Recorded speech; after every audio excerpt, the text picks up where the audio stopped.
So my topic is very, it's interesting. Raise your hand if you are interested by the topic. Well, my talk today is not to teach you how to talk nasty about Asians without sounding racist, because most of us do so very well. We're very adept at that. I'm a professor at Illinois State University where I teach educational foundations. And educational foundations, if you don't know what it is, it's the study of educational problems. I really consider myself a professor, but also a sociologist. And so after doing research for 6 years on this topic, I've developed a website. It's called the Minority Stereotype Project. If you Google it, you'll find it. Not now, of course, because they want you to disengage. But later. And if you visit that website, you'll find many references to the minority stereotype. 500. Okay. Now, some of you might not know what is the minority stereotype of Asians. And so let me be the first to tell you. It's a stereotype among many of Asian people. Here are two magazine covers that really get at the heart of what's implied. If Asians are model minorities, they are excellent minorities. They attend schools like Stanford, Harvard. They look like them. And these magazine covers were very popular in the 1980s. 1980s, you would see a lot of these covers. Why am I telling you this? Beyond the fact that I look like the gentleman, the boy in the blue shirt. My third grade, I was like, oh.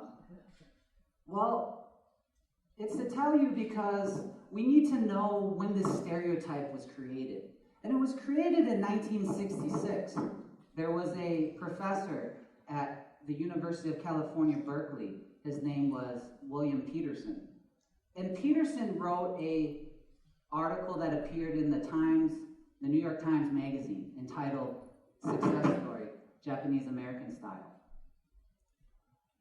And in that magazine story, he applauded Japanese for doing wonderful things, for, despite being interned, just working quietly and achieving the American dream. But there's a pre-story to the Peterson story that I'd like to tell you for a moment. And that is, a year before, in 1965, then Assistant Secretary of Labor Daniel Patrick Moynihan wrote an infamous report that's commonly referred to as the Moynihan Report. And in that report, essentially said that African Americans had a culture that explained why they were why they weren't being successful. So if that is the first story, African Americans are not successful because of their culture. And then chapter 2 of that story is that Asians are successful because of their culture. The takeaway message is that in America, you can achieve your dreams if you only work hard. And it really absolves America from having to deal with the challenges of racism and discrimination. That's why I say it. Now, certainly, we talk nasty about Asians, and we do sound racist at times. Here you have a Korean patron who visits Starbucks and receives their cappuccino, mocha, something, an expensive, overpriced drink, right? And they have chinky eyes on it. Now, I'm glad to say I've never experienced that, but those are very overt ways. Here you have examples of receipts. If you have ever gone to Papa John's and ordered a pizza, right? And here again, lady, chinky eyes, ching chong on the receipt. Racist receipts are clearly ways we talk nasty about Asians, and we do sound racist. I'm here to suggest that positive stereotypes, though, are ways we talk nasty about Asians without appearing to be racist. That the model minority stereotype, in fact, is a racist construct.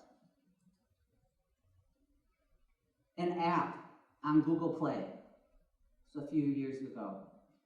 The Make Me Asian app. Last week was Halloween, and if you celebrate Halloween and you see the costume shops, there is no shortage of costumes mocking Asians. We talk nasty about Asians in many ways, and we do sound racist, but I'm here to tell you of a few of the ways that we talk nasty about Asians without sounding racist. In July of 2013, there was an airplane crash in San Francisco. Asiana Flight 214. It hit the seawall. This was from the news, supposedly the accurate names of the pilots. Clearly, there is something amiss here, isn't there?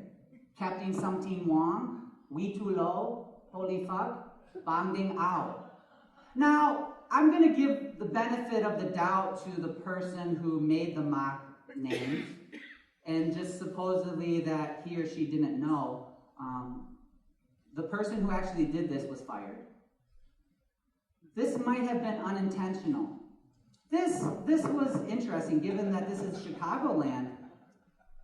The Chicago Sun-Times had a front page headline that said Fright 214. If you don't get why this might be offensive to Asian people in America, it is the substitution of the letter R for L, flight and fright.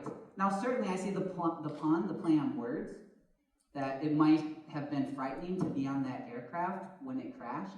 I understand that. But I also understand as a Korean that yellow voice, the mocking of the Asian language, is very prevalent in media.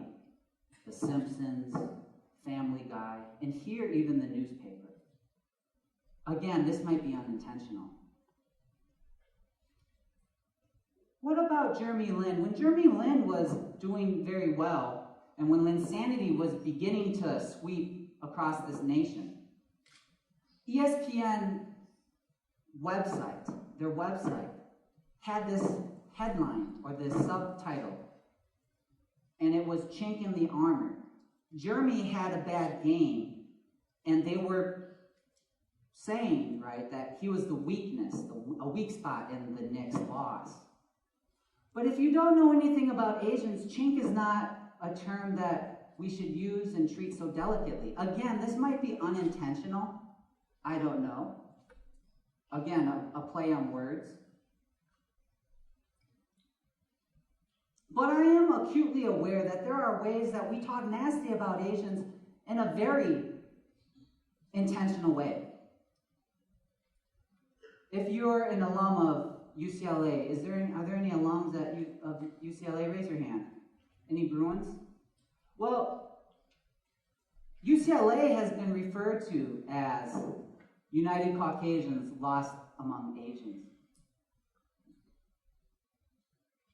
That play on words, that snide slogan, implies that the white students at UCLA are being overtaken by Asian students.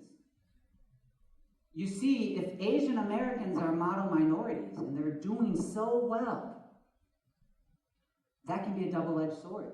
Their success can be used against them, right? Any alumni of Massachusetts Institute of Technology in the room? Made in Taiwan is another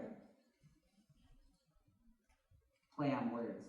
Again, if Asians are taking over the campus of an elite university at MIT, then it implies that whites are being subjected and are victims of Asian success. In my own research, I've found this of surveys of college students, and that if Asians are thought to be competitors, that attitudes towards them will become more negative over time. Here's an example from Canada, the University of a Billion Chinese, standing for the University of British Columbia. The Canadians have imported the model minority stereotype from us, which began in 1966, vis-a-vis William Peterson. Here's an interesting story. It takes place in the United Kingdom. An 18-year-old gentleman thinks he goes into a tattoo parlor to get certain Chinese characters tattooed to his body. Later to find that actually what is tattooed on his body says the ugly truth about this badly drawn boy. Why do I bring this case up? Well, one, thank goodness for laser surgery. You can get that tattoo removed and properly get a Chinese Mandarin tattoo that says what you want it to say. But if you go to any of your retailer stores, there is no shortage of orientalized art. But I'm going to ask you a question, and you don't have to respond publicly here. I do not want to embarrass any of you. So just hold it in your mind for a moment and answer me this question. Have you ever seen tattoos like this? This is the funniest thing I have, so it's a tough crowd here. If you're still processing, it's like the magic eyes. You know, you look, it's like, honey, I can't see it. Just look harder. Okay. That's the funniest material I have for this evening. But no, you would never see that, and you haven't most likely. And you haven't most likely. So the questions I have for us for a moment to consider and reflect upon is this. The mono-minority stereotype is a stereotype among many stereotypes, right? That Asian Americans are overtaking our most prestigious and elite colleges and campuses, that they're bad drivers, that their women are beautiful, that their language systems, which are not like ours, are cool enough that we'll actually tattoo our bodies with them. But how we talk and don't talk about Asians really is how we talk nasty about Asians without sounding racist. In America, stereotypes are considered to be, at times, racist. If I were to say that all black people are lazy and use welfare, that is a very general stereotype. And clearly, we don't air those types of stereotypes in the public circle because, right, it's not desirable to be labeled racist.